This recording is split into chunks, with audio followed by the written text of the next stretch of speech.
All right, this is Dr. Mike Prince with the Open Mic Broadcast Network, and as you know, we always try to reach out and touch all those that are near and dear to us throughout the Southwest Athletic Conference and the MEAC. We happen to have with us on today, I've called her affectionately the bully of the Southwest Athletic Conference when it comes to volleyball. That's none other than Coach Penny White. How you doing today, Coach? I'm doing very well, Dr. Prince. Thank you. All right. Well, congratulations again on your SWAC title.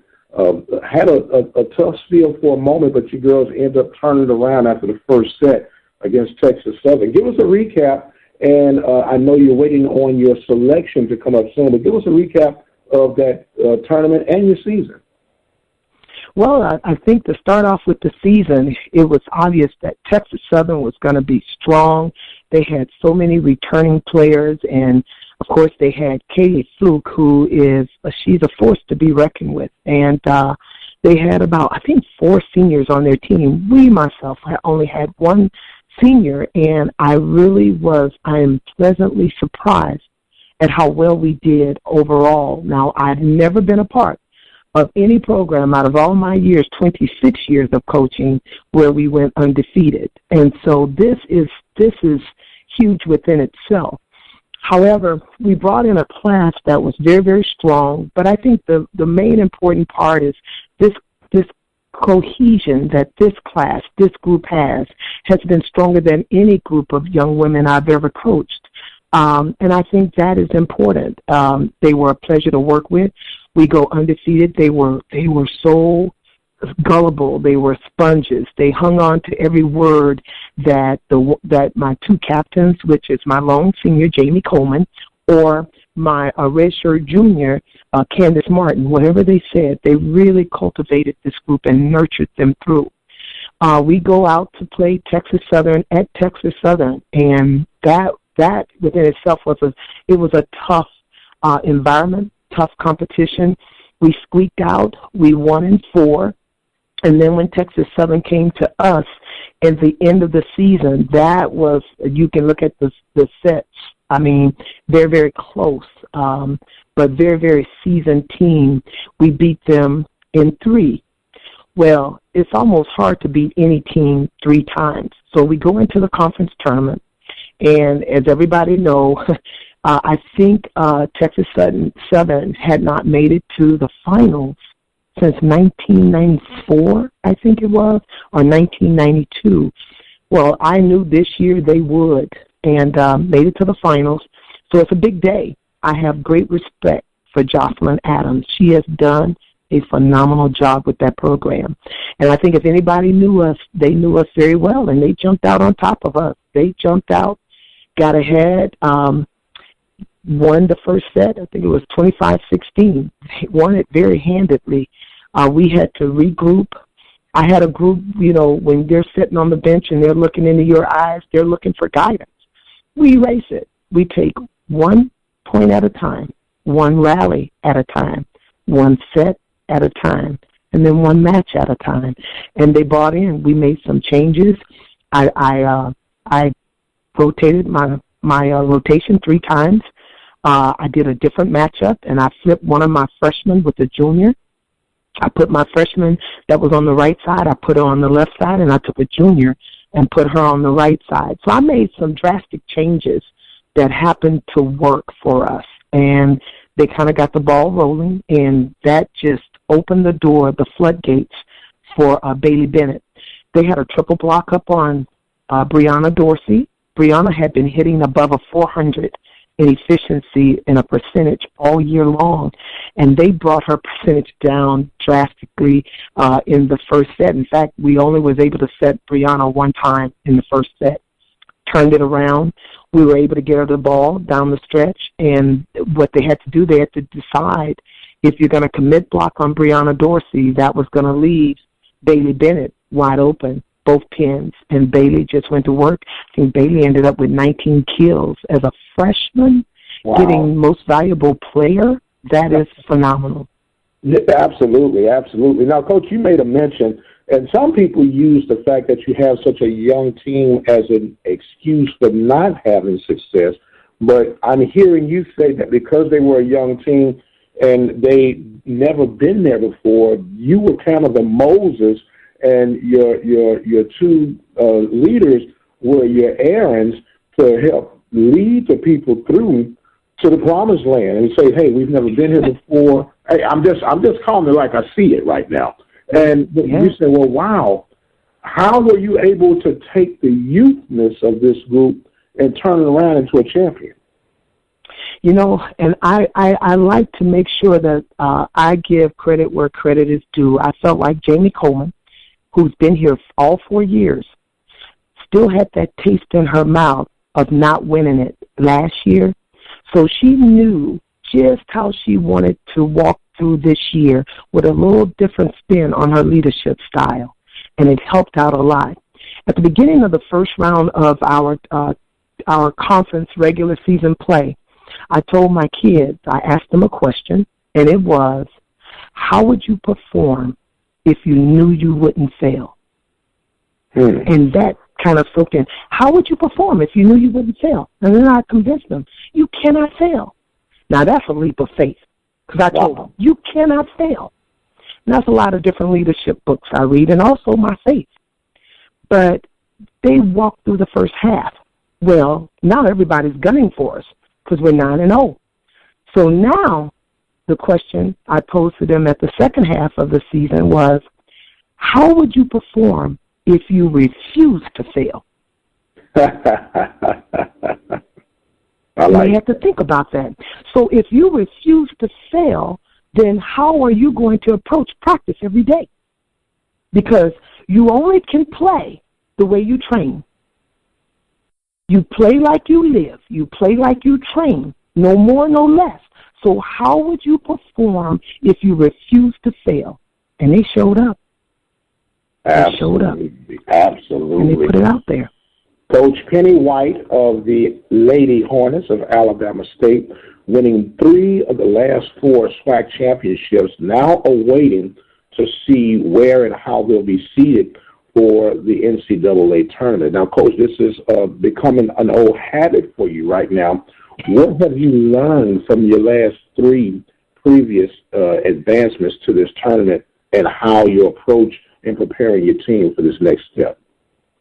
Well, I think every team is unique. And what I've learned is, and it's a couple things we have to change. For me, we're still going to play every point, every rally, every set, every match. But my kids tie up their shoelaces just like every other team in this country. They pay the price, ultimate price that every student athlete pay. And they deserve to come out on the winning side just like every other student athlete. Now, at some point, we have to change some things that we've done before so we can get a different result. So that's how we're going to approach how we train. Once we know our fate tonight, Sunday night for Selection Sunday, then we'll prepare to train after we scout some video of our upcoming opponent, and we'll move forward from there. Very good. Coach Penny White and the Hornets will know their fate real soon. And as always here at the Open Mic Broadcast Network, we're going to reach out and make sure that the word gets out as far as the listening audience will be able to hear from this end. Coach, you know that you're one of my favorite coaches in all sports because you do it right. You do it with class, and if you don't mind me saying, you do it with sassiness, and I appreciate all of that. Thank you so much. Well, thank you. Coach Penny White and the Hornets will know their faith, and Coach, you just promised to keep in contact with us and let us know how everything works out, and we'll spread that word around. I sure will, Dr. Prince. Thank you for having me. Thank you for being a part of it, and root for your son. Well, as a matter of fact, give us a little information about your son. You got a son that's got a big game coming up here.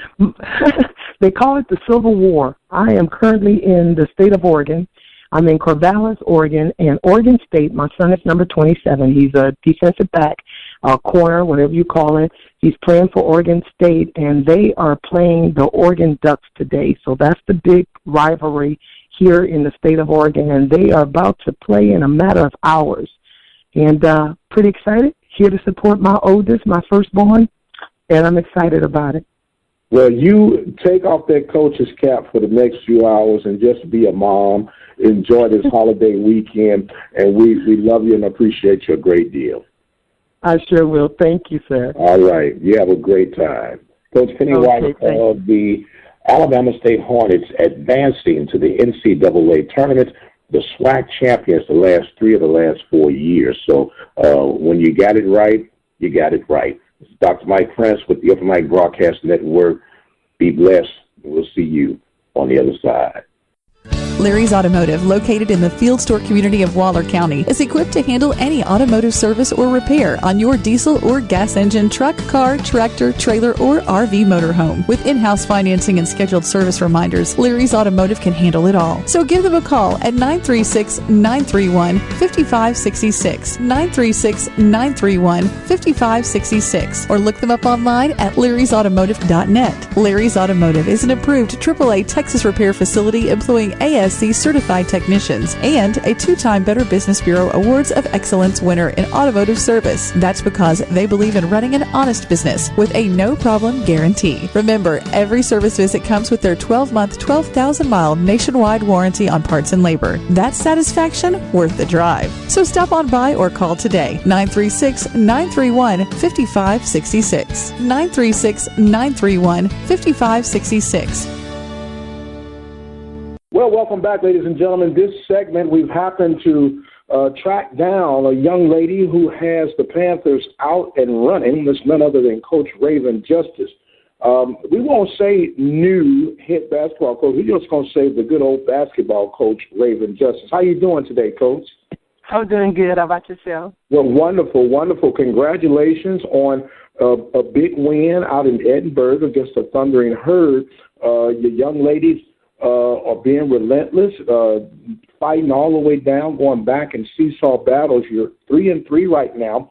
But give us a little recap of that thriller down in Edinburgh. I thought it was a great experience as a team. We're away from home, and sometimes you have to get away from home and show that you can win on the road. And we played a really tough UTRGV team early on in the tournament, and they were tough. And I thought we did some really, really good things in that game. We just didn't finish the game. We didn't finish with at the free throw line, and didn't finish some small baskets. And I thought that was something that we talked about that night. And the next morning, I thought that we did a good job of finishing in the Marshall game. Played with a lot of energy. Kids played hard. Upperclassmen stepped up. Torrey had, I think, 25, and Lakes had 24. And they just were relentless, like you said. And when the game got big, players made plays, and that's what they did, and it led us to a win. Well, when you really look at this team right now, Coach, you go back to the Rice game where you had a chance to win that game, and you come back and you take care of business against Nichols at home, and then you show some dirt, if you will, by coming back against Bethune-Cookman. That was a fantastic game, and that could have been what I would feel was one of the turning points, that stretch. And you go out to SMU, another winnable game. You got to be at least mildly pleased with how your team is shaping up right now. Yes, I'm really pleased with them. They're doing everything that we're asking them to do on the floor. They're playing hard. They're playing together. And you're right. We're putting the pieces together slowly, but we're definitely putting them together, and I'm extremely proud of them right now. I'm proud of their fight. I'm proud of their hard work, and I'm just proud of what they're representing for Prairie View A&M basketball right now. Well, you got to be pleased with your post girl, Miss Campbell. Not scoring a lot of points, but she's getting some clutch rebounds. She's yet to break out in one of those double-doubles, but you can feel that right around the corner right now. Absolutely. She's doing everything and more that a freshman can be doing right now. And I think that, as she continues to grow with the season, those numbers will come. I think she just needs a couple of more games up under her belt, a couple of more runs up and down the floor at this college level, and I think it'll come. Well, you got another big test for her to come up. You're going to be taking on a Big 12 opponent, that and the Lady Raiders of Texas Tech. Out in Lubbock. They say there's no place like home, and you really appreciate that when you go out there to Lubbock. It's not much out there, so there should be a lot of focus on the game at hand. What are going to be some of your keys for success against the Lady Raiders? My first key is going to be matching their intensity. They play with a lot of intensity. They run out, they get out in transition and run. We're going to have to take care of the basketball. They're doing a really good job of turning teams over. And we're going to have to rebound. We're going to have to keep them off the glass. They're big down there. They have Jada Terry, who's 6'4", with great size down there. They have Brittany Brewer, who's 6'4", down there. And they have Bayo, who's 6'2". So we definitely want to keep them off the glass and not allow them to have second chance opportunities. Well, we know that boxing out is going to always be a key with that, and I'm pretty sure that Coach Swinson and staff have been focusing on pushing the girls to make sure that they do the little things right to give themselves every opportunity to pull off this game. Coach, we are truly excited and happy for you and the Lady Panthers on the get start off. What has these first 6 games been like for you personally? It's been fun. It's giving me an opportunity to learn my team. That's the crazy thing is that, you're with them in the summer, for the summer strength and conditioning, and then you're with them preseason, but you don't actually get to know your team until you start playing games. So that's been the fun part, is learning my team and just making sure that we're in every basketball game and just making sure that we're doing the right things on the floor to give us an opportunity. Well, the Lady Panthers will be taking on the Lady Raiders out in Lubbock, Texas, and the next home game will be on December 3rd against the Sam Houston Lady Bearcats, and you can listen to that game, of course, right here at the Open Mic Broadcast Network. Coach, I know it's early in the morning. I want to thank you so much for the opportunity of reaching out. Is there anything you want to share before we close this segment out? Like I always say, I just want Panther Nation to keep supporting us, keep standing behind us, and just continue to watch these girls work all year. Well, you got it right here, Coach. Raven Justice of the Lady Panthers taking on the Big 12, another David and Goliath moment, if you will, as they'll take on the Texas Tech Lady Raiders. And that basketball game will be tipping off at, 6:30 p.m. Central Standard Time, 6:30 p.m. Coach, thank you all so much.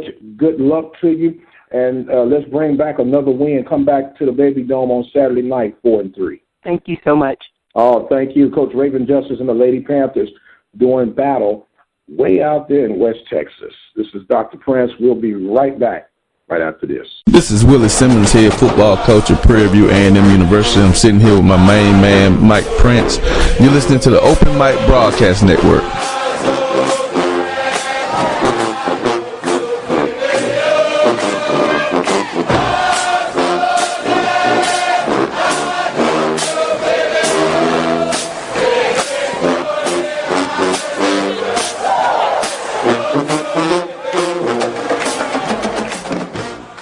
This segment, we happen to have with us head basketball coach for the Prairie View A&M Panthers, Coach BYRON Smith.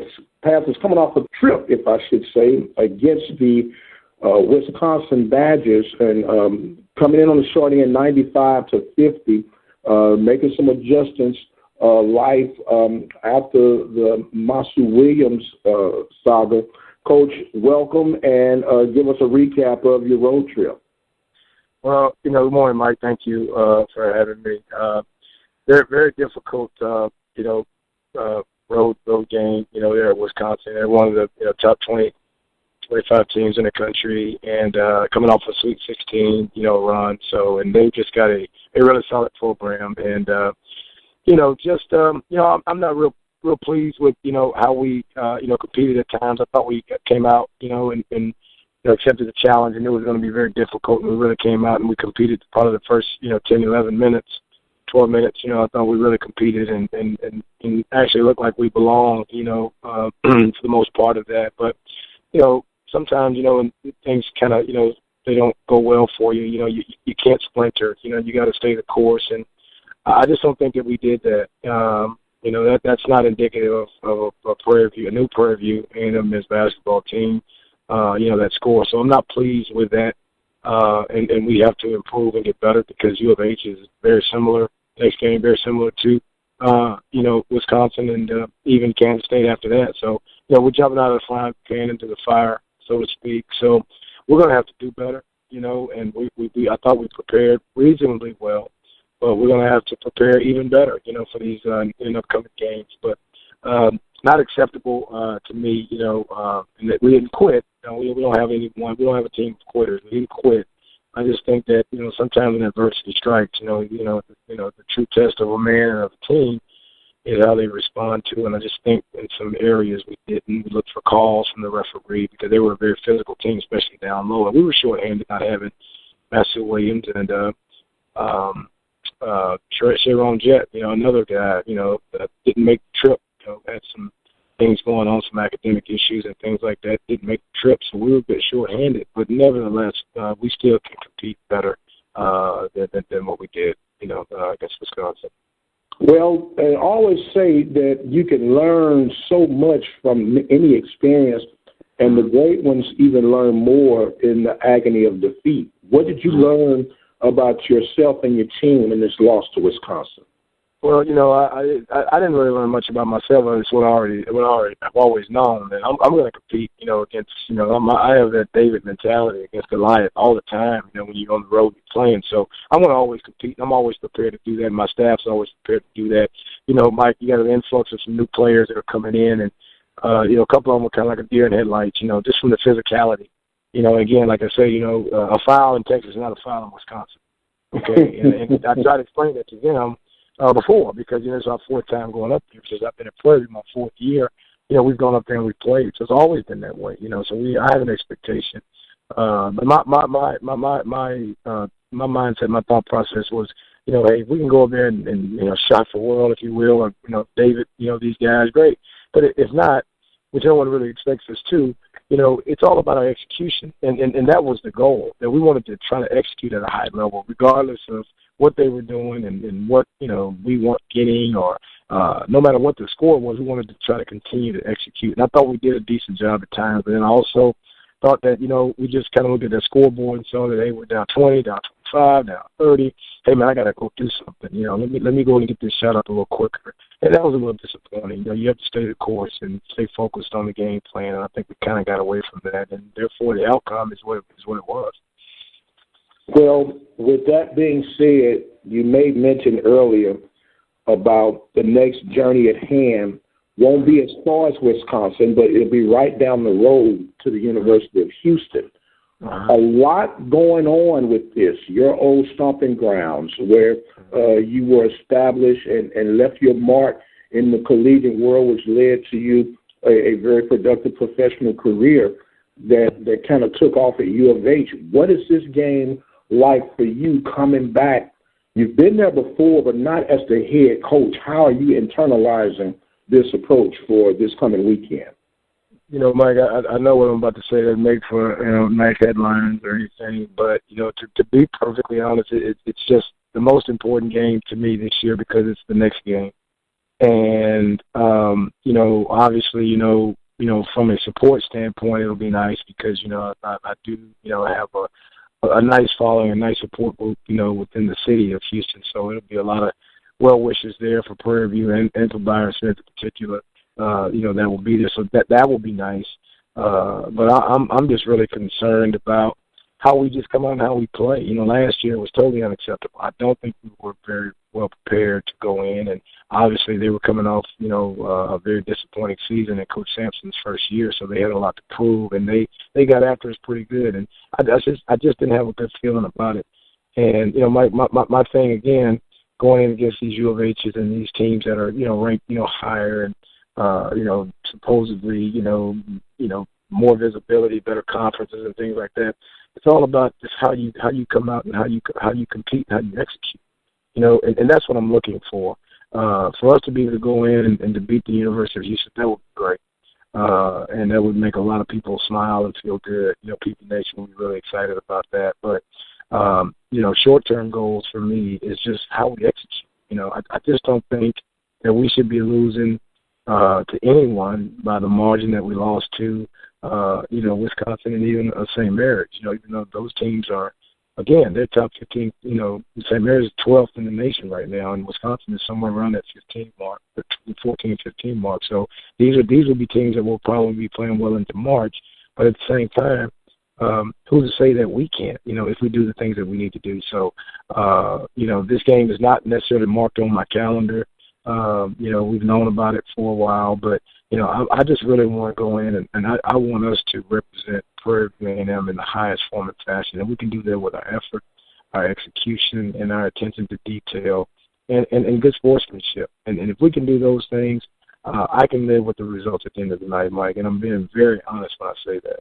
Well, you know what? I believe you. I believe you wholeheartedly. And it should be an exciting night of basketball. It was a few years back where the Panthers did pull off the mild upset over U of H, and there's always that opportunity to steal that moment. And I believe December 3rd will be the absolute opportune time for that. I want to remind people that will be listening to this that that will be part of our doubleheader tonight. Of course, you can listen to the Panthers and U of H live on the Open Mic Broadcast Network from Houston, just as you'll be able to hear the Lady Panthers and the Lady Bearcats do battle on the same day. Now, Coach, you're off to a 2-5 start, and I heard the disappointment in your voice.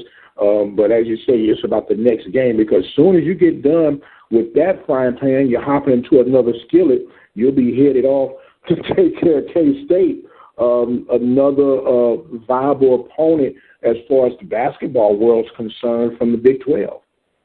Yes, and obviously this is a critical year for them, in terms of just, the things that you hear, just in college basketball that, Coach Weber's group, they haven't, reached the level that the expectations they have set forth. So they're playing much better basketball. They had a really good recruiting class, and they're a lot. I feel like they're playing with a sense of purpose, probably more so than they have in the time that he's been there. I think the first year there they were pretty good. I think there's been a little bit of a lull. So these teams that we're getting early are teams that have a chip on their shoulder, and so we have to accept the challenge. Mike, at the end of the day, I tell my players all the time, we let them see the schedule, and we go over it, and we say, if there's anything on that schedule that you don't agree with, or that you don't particularly, a team that you see that you don't want to play, speak now or forever hold your peace. But since they did not do that, and when you step in between those lines, there's no excuses,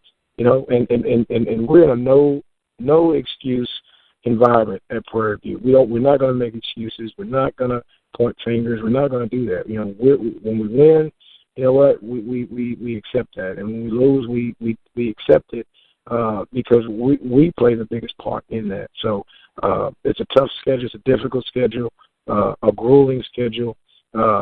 But so does Texas Southern, and so does Southern have that. Mississippi Valley and Alabama State and Alabama A&M and Pine Bluff. Everyone is playing these. But again, what you look for is how you execute, and not in a lot of people's mind from years past is, hey, let's use these games to get ready for the SWAC. I don't think that way.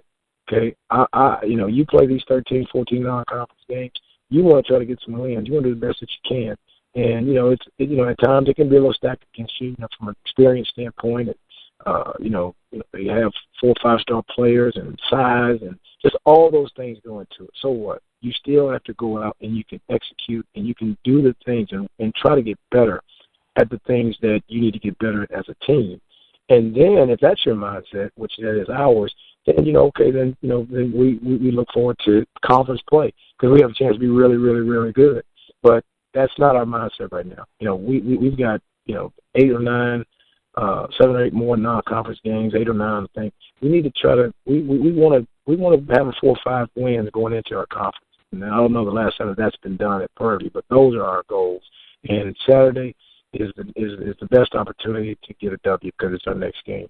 So we're going to prepare like today, tomorrow, and Friday, Thursday, Friday. We're going to prepare our butts off to try to go in and try to give ourselves a chance, not only to be respected, but to have a chance to win. I mean, because that's really what we're all about. We're all about getting W's and building this program and being something that PV Nation and our administration can really be proud of. Well, Coach, I don't have any eligibility left, but Just hearing that makes me at least want to go and try to sink a free throw for you, man. Hey, Mike, anything you can do, man. We appreciate it. I appreciate your support, and through the good and the bad, you stay right there with us. So that means a lot. And, in a world of a lot of fair weatheredness, that's something that brings a smile to my face that you go that way. So we really appreciate it, and just continue to support us as we will do. Well, we appreciate you, my friend, and we thank you for taking time out. Coach BYRON Smith of the Panthers, they will come back to collect themselves for the next journey at hand December 3rd against this old school University of Houston Cougars, and we'll be right there to give you all the play-by-play action right here at the Open Mic Broadcast Network. Coach, thank you so much, sir, and as always, man, we appreciate you, love and respect you, and get those guys ready for Saturday night. Will do, Mike. Thank you so much for your time. All right, my friend. Thank you. Coach BYRON Smith of the Panthers.